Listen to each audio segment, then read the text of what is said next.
Les variables d'environnement font partie des fondamentaux lorsque l'on développe avec Node.js. Elles permettent à vos applications de se comporter différemment en fonction de l'environnement de l'utilisateur de votre machine. Avant de poursuivre, pensez bien à vous abonner à la chaîne pour ne pas manquer la suite de la formation. Si vous êtes sous Linux ou macOS et que vous faites un Echo Home, ou alors si vous êtes sur Windows et que vous faites un Echo Home Pass dans votre invité de commande ou dans votre terminal, eh bien une valeur correspondant au chemin de votre home sera retournée. C'est ce que l'on appelle une variable d'environnement. Et oui, cette valeur diffère en fonction des environnements. Alors maintenant, on a le droit de se demander en quoi elles vont être utiles au sein de nos applications. Prenons un exemple concret. Je crée un fichier que je nomme config.js. C'est parti, config.js. Ce fichier va comprendre deux constantes. Une constante app qui a pour valeur un objet avec plusieurs propriétés, et pareil, une constante db qui aura plusieurs propriétés. On pourrait avoir les propriétés host par exemple, qui est du coup l'hôte de notre application, et le port 3000. Ensuite, dans notre constante, dans notre objet db, pareil, on peut avoir l'hôte du coup de notre base de données, son port. Admettons ici qu'on travaille avec PostgreSQL, donc par défaut on a le port 5432, le nom d'une base de données, ici je vais mettre formation, voilà. Un utilisateur de la base de données, ici on va mettre Louis-Titi, et un mot de passe, ici on va mettre, allez, SuperPass. Et bien là on voit qu'on expose en dur des données qui peuvent différer en fonction des environnements. Déjà, d'un point de vue sécurité, tous les gens qui vont avoir accès au code vont voir les paramètres de connexion à votre base de données, ce qui n'est vraiment pas top. Aussi, si vous devez mettre votre application sur un serveur distant pour de la production par exemple, eh bien vous devrez à chaque fois changer ce type de fichier pour y mettre vos bonnes valeurs. Parce que oui, ça peut fonctionner en local, mais sur une autre machine comme un serveur distant, les données peuvent être tout autres. De même si vous êtes amené à travailler à plusieurs. Donc au lieu de mettre des données en dur, eh bien c'est là qu'interviennent les variables d'environnement. Si ici j'exécute tout simplement node, et que je viens chercher la propriété env de l'objet process, eh bien on voit que ça me retourne plusieurs résultats. En fait, cette propriété env de notre objet process expose les variables d'environnement de notre OS. C'est donc dans cette propriété que l'on va mettre nos variables d'environnement. Pour définir nos variables, on peut utiliser les lignes de commande. Donc ici, si par exemple j'initialise mon projet, npm init, yes, et que dans la partie script du fichier package.json, on ajoute un script, allez, start, qui va run notre app.js, et bien ici on peut définir une variable d'environnement. Donc ici on pourrait mettre app port égale 3000.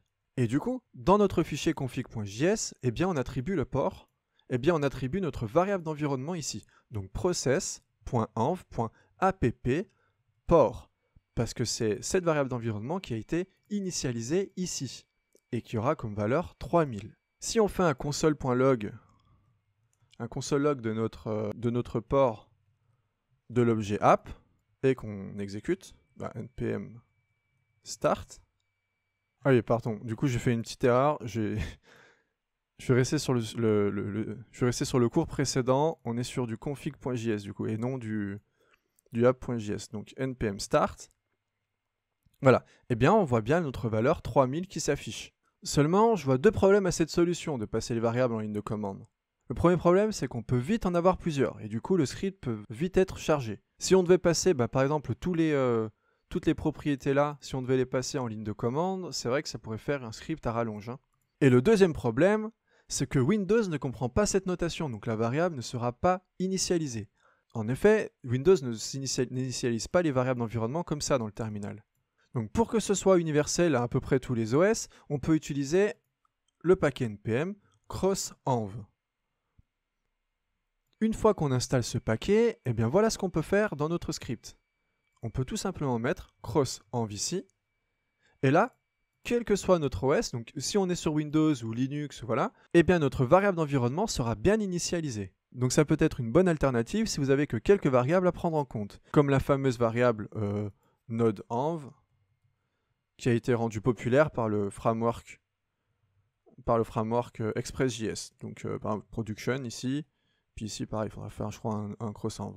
Donc voilà, ici la variable d'environnement node.env Enfin, c'est devenu une sorte de standard en fait qui sert à définir si on se trouve dans un environnement de production, développement, testing, enfin voilà. Mais le problème du script à rallonge, il va toujours se poser. Donc pour ça, pour pallier à tout ça, je vous recommande d'utiliser le paquet npm .env. Donc .env. Hop. Donc ce paquet, il permet de charger des variables d'environnement à partir d'un fichier .env pour les injecter dans la propriété env de notre objet process. Allez, on va l'utiliser dans notre cas. Donc ici, on va supprimer start et on va l'installer. Donc npm install --save parce que c'est un paquet qu'on aura besoin pendant que notre application tourne .env. Ensuite, on crée notre fichier .env, .env.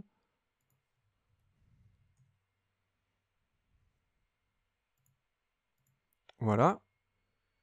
Et on vient y inclure toutes les variables d'environnement que l'on aura besoin. Donc ici, on peut dire app host par exemple. App host est égal à localhost. Ensuite, app port est égal à 3000. On peut même mettre un petit commentaire ici. Donc ici, c'est toutes les variables d'environnement qui sont attraites à l'application. Ici, je vais aussi activer la coloration syntaxique pour ce type de fichier. Donc je vais télécharger un plugin au sein de PHP Storm. J'imagine qu'il y a à peu près la même chose sur d'autres éditeurs comme Visual Studio Code par exemple. Voilà.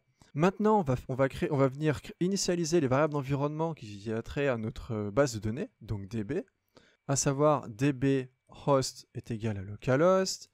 On a le port aussi, qu'on avait dit qui était en 5432 parce qu'on pourrait peut-être utiliser PostgreSQL. DB name de formation, DB user de Wistiti et un DB password de, on avait dit, superpass. Donc voilà, donc on a 3, 5, 3, 5, ok. Maintenant, on va inclure notre module et on va lui demander de charger toutes ces variables d'environnement. Donc c'est parti, pour ce faire, on fait un require au début de notre fichier. Donc ça, il faut le faire vraiment le plus tôt possible au sein de votre application. require.env.config. Et ensuite, on vient faire le mapping avec le process.env. Parce que rappelez-vous, toutes ces variables qui seront là vont être chargées dans notre propriété de notre objet process. Notre propriété env de notre objet process. Donc ici, on a app host. Voilà. Ici, on avait dit db. Donc on va copier ça. Hop. Hop. Hop. On peut faire ça comme ça. Tac.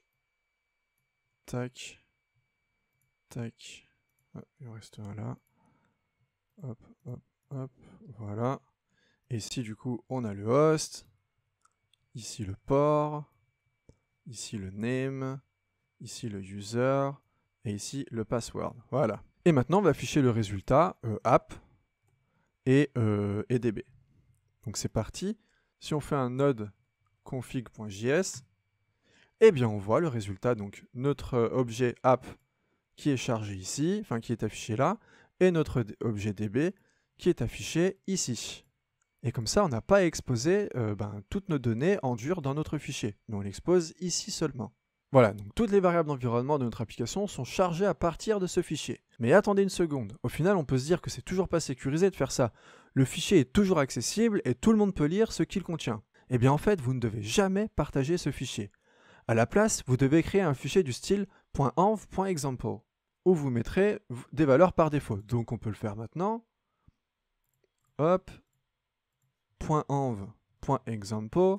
On récupère tout ce que l'on a fait là. Et ici, on peut mettre des valeurs par défaut. Donc ici, on peut mettre par exemple pas de mot de passe. Ici, on peut mettre, je sais pas, on peut mettre root par exemple. Ici, on peut mettre default. Enfin voilà, des valeurs par défaut ou rien du tout, comme vous voulez. Donc comme ça, les gens qui vont travailler sur votre projet vont copier ce fichier d'exemple et en faire un .env à leur tour. Et dans ce fichier .env, eh ben, ils vont y inscrire les valeurs qui correspondent à leur environnement. Donc admettons, là, par exemple, ce que les utilisateurs, enfin ce que les personnes auront, ils vont se retrouver avec un .env comme ça, .env.example, eh bien ils vont tout simplement copier ce .env.example, voilà, copier, oups, le coller. Donc ici, ils vont retirer le .example, ils vont juste laisser .env. Donc refactor, voilà.